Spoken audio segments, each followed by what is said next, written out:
आखिर उस रात ऐसा क्या हुआ था जिससे राजा पूरी रात सो नहीं पाया? कौन थी वो रहस्यमयी लड़की जिसने राजा के मन में तूफान खड़ा कर दिया? क्या था उस रात का राज?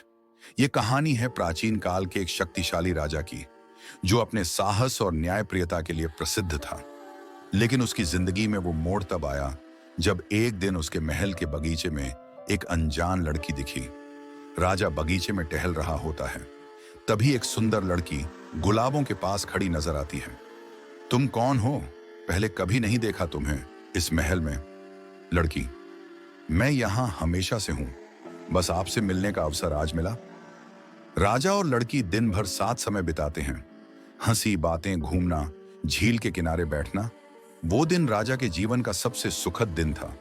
उसकी बातें, उसकी हंसी, उसकी मासूमियत। राजा जैसे उसके आकर्षण में बनता चला गया। लेकिन जब रात होने लगी, लड़की धीरे धीरे जाने लगती है। अरे, रात हो रही है, मत जाओ, महल में रुको, कल सुबह फिर बातें करेंगे। लड़की धीमी आवाज में मुस्कुराकर: राजन, मैं यहां नहीं रुक सकती, मेरी नियति अलग है। राजा को अजीब लगा, लेकिन उसने ज्यादा ध्यान नहीं दिया।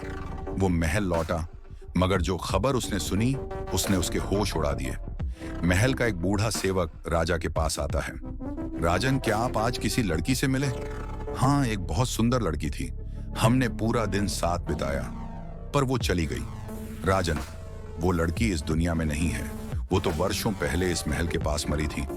राजा हक्का बक्का, डर से सिहर उठता है। नहीं, यह असंभव है, मैंने उसे अपने सामने देखा, उससे बातें की।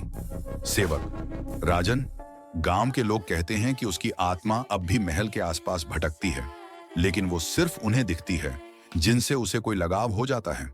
राजा के हाथ से गिलास गिर जाता है, वह रात भर सो नहीं पाता, खिड़की से बाहर देखता रहता है। क्या वो सिर्फ एक भ्रम था, या वाकई में राजा के जीवन में एक आत्मा आकर चली गई? उस रात राजा को नींद नहीं आई, क्योंकि उसके मन में बस एक ही सवाल था: क्या वो लड़की सच में मरी हुई थी, या फिर प्यार की कोई ऐसी शक्ति थी जो मृत्यु के बाद भी इंसान को जीवित रख सकती है? लेकिन तभी दरवाजे पर आई रहस्यमयी दस्तक ने राजा के रोंगटे खड़े कर दिए। आखिर कौन था वहां? अगर आप जानना चाहते हैं कि आगे राजा के साथ क्या हुआ, तो इस वीडियो को लाइक करें, कमेंट में पार्ट 2 लिखें और चैनल को सब्सक्राइब करना न भूलें।